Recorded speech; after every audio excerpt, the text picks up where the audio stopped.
Hi, welcome to Dark Dragon Does Math. Hi, class. Hi, class. Hello.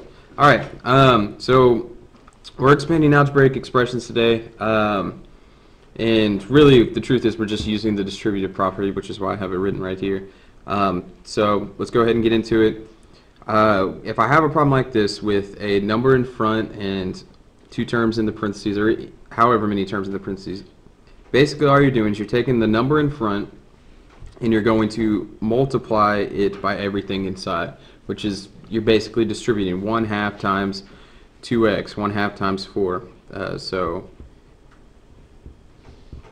1/2 times 2x would be this times that, and you give it to both terms plus 1/2 times 4, and then you just need to basically come to grips with what each one of these means.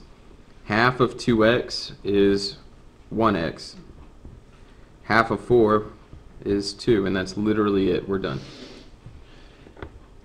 Same thing here. This is a third. A third times 3x, and we have a third times 15.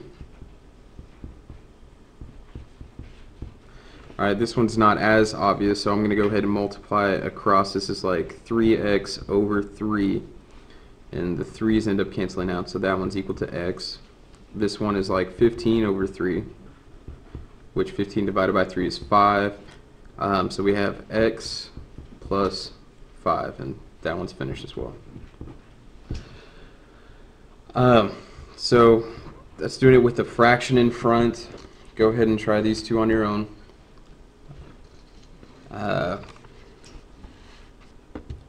And I've got these two. So when we multiply this, the same thing works, except now we have a decimal. So this one's going to be 0.2 or 2/10 times 4 plus 0.2 times 3. And remember how we do this. Basically, you do the numbers as if they're just numbers. 2 times 4, which is 8. And then you put the number of digits behind the decimal the same. So this has 1 digit behind the decimal, so your answer has to have 1 digit behind the decimal. So that's 0.8x. Plus 2 times 3 would be 6. 1 digit's behind the decimal, so that's 0.6. This one works the same way. 0.7 times 0.2 t minus 7/10 times 3. And notice that this is negative right here. Whatever sign is right there, I want to make sure it gets between my two terms. 7 times 2 would be 14. There's 2 digits behind the decimal, so there needs to be 2 digits behind the decimal here, so 0.14t. 7 times 3 would be 21. I'm going to keep that negative. There's only 1 digit behind the decimal here, so only 1 digit behind the decimal there. So 0.14t minus 2.1.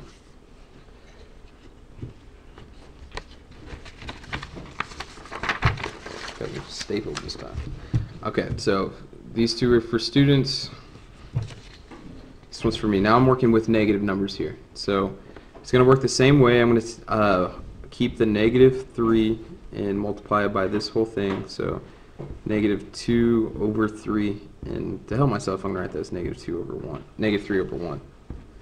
So that's a plus -3 times 1/5, and it might help to be -3 over 1 again.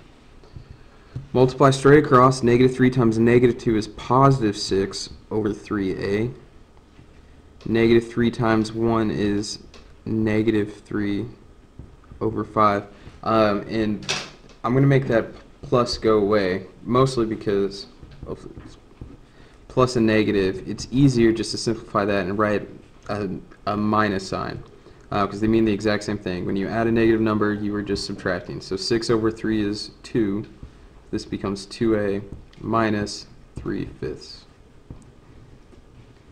We're still distributing. Just make sure the hardest part about this is the negative rules. How does the negatives work? This one, if I have a negative in the front here, This one's actually, it seems kind of weird, but literally all you do is you change all the signs inside. And that's as simple as this. Negative times negative 0.4 is positive 0.4. Negative times negative 2.5 is positive 2.5, and that's all you have to know to do that. If you wanted to, for this one up here, you could have multiplied by 3 first. So that was negative 3 times 2/3 a plus 1/5. You can have multiplied 3 by negative 3 first, or positive 3. So 3 times 2/3 is the same thing as 2. So 2a. 3 times 1/5 is 1/5. And you still have the negative in the front. Just change the signs as you go through. Oh, this was supposed to be negative. Alright. I did that all wrong. 3 times negative 2/3 is negative 2. 3 times 1/5 is 3/5. And then the negatives will change the signs.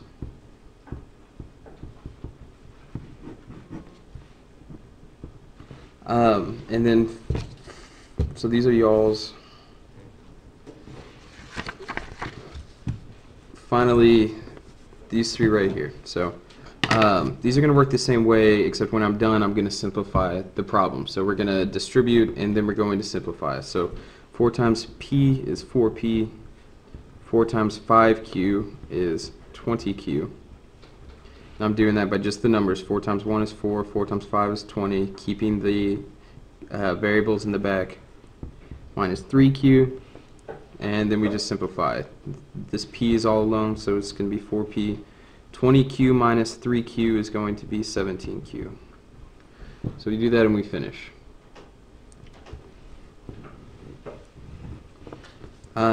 Remember, never add p's and q's. Don't, if they have different variables or there's one's constant, the other one's not, don't add them together. This one, negative 2 times 0.5.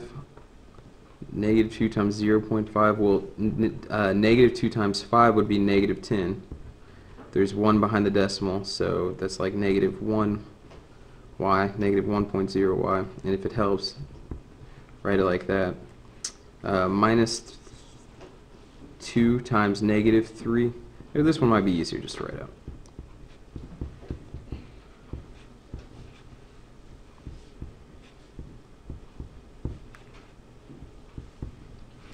Simplify 2 times that becomes negative y. We've established that down here. Negative 2 times negative 3 is going to be positive 6, and this becomes positive y. And what you notice here is this y and that y are actually going to cancel out. So this answer is actually only 6. And then finally this one, we're going to distribute 2 different things. 4 times 2n